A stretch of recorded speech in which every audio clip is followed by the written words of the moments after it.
Welcome back, everyone. Today we're going to talk about one of the most important things to Canadians' personal financial planning, which is credit.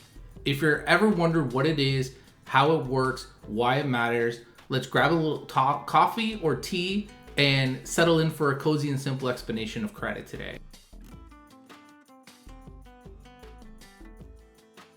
So what is credit? Credit is you using someone else's money today, so borrowing money today to pay for something, and then you're gonna pay it back later. Now, this can be in the form of a car loan, a mortgage, credit cards, anything like that. And sometimes you'll have to pay it back with interest. In Canada, your credit score is based off a number between 300 and 900, 900 being the best, 300 being very low. Now, there's 5 things that matter to this, which is the history of your account. So how long has it been open? How much available credit are you utilizing? There's a pro tip later on. Stay tuned for how to utilize that. Your payment history. So even paying your bills, like your cell phone bill, on a regular basis and paying it on time will build your credit. There's types of credit, which is, are you using car loans, payday loans, high interest credit cards, stuff like that. And then credit inquiries on how much are you seeking credit. One pro tip I can give you from working in the industry is if anyone ever says we want to check your credit and they're going to do what's called a soft hit, it is not true. They're all the same. There is no such thing as a soft hit in the industry. It's just a way to make you say yes to what they're asking for. Only about 10% of your credit score is based off of credit inquiries. So if you don't do it very frequently, even if you did it once at the bank to check and see what you can apply for, isn't going to hurt you. But just keep it in mind, it's about 10% of your score. Now, how do you keep track of your credit score? So you have credit reports. There are 2 companies in Canada, TransUnion and Equifax. You can annually get a free look at your credit report once per year.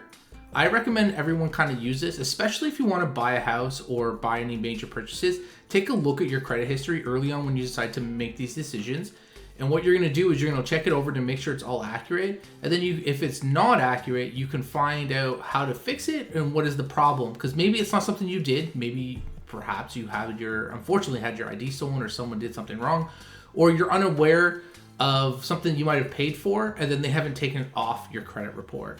So then you can follow up on that and make your proof. It's a little bit of a hassle if that is the case. However, you want to make sure it's clean is possible going forward when you want to make a large purchase like a house. So I've already mentioned a little bit why it matters, because if you have a poor credit score or no credit score, it is difficult to get places like renting an apartment, getting certain jobs that need a credit check in the background or like a financial check, as well as getting large purchases like mortgages, car loans. And it's not just about able to get them or not. It's also if you have a good credit score, you're going to pay less interest. And so you're going to have more favorable interest rates the better your credit is, because people want to lend to you because you're such a good person to lend money to. So how to build good credit. You want to pay your bills on time. You want to utilize less than 30% of your available credit. So if you have a $10,000 credit card, you want to use less than 30% of that. Now, for a caveat to that is 30% of all your available credit. So if you have multiple credit cards and they all add up to $50,000, it's not necessarily $3,000 on each one. You want to utilize less than 30% of it. So less than $15,000 on all of them, just as an example. And that includes, mortgages, if you want to use lines of credits, all that stuff. You want to make sure it's 30% of all your available credit. Now, the other thing is about building credit is it's a lot like other things I've talked about, which is habit building.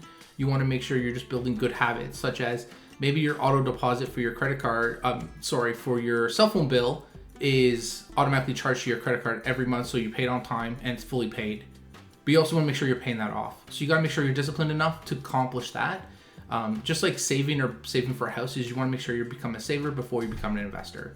It's a lot of small habits you can do in financial planning. The other caveats to building it is start small. You want to start small, just student credit card, something prepaid maybe. You want to be patient. It takes time, like I said, building habits. And then you also just don't want to search for a lot of credit cards or apply to a lot of credit cards or lines of credits, car loans, and mortgages all at once. You want to just do a little bit at a time. So one thing about credit is it's not just about borrowing, it's about being financially disciplined. This is what I was mentioning earlier. You want to make sure that you are being very disciplined on what you're doing. So again, you want to start small, make consistent purchases maybe, or just even if you don't want to make purchases on your credit card, just pay your bills on time. When you get the statements for your cell phone, for your car insurance, anything that you may have paying for yourself, just pay for it. Just pay for it on time, make sure it's covered, and that'll start building your credit. Even if you just have a credit card and you only use it for emergencies, that's fine too. Maybe you use it just for if you go away once or twice a year, you want to use it on your hotel bill, then you just pay for it off right after. Totally fine.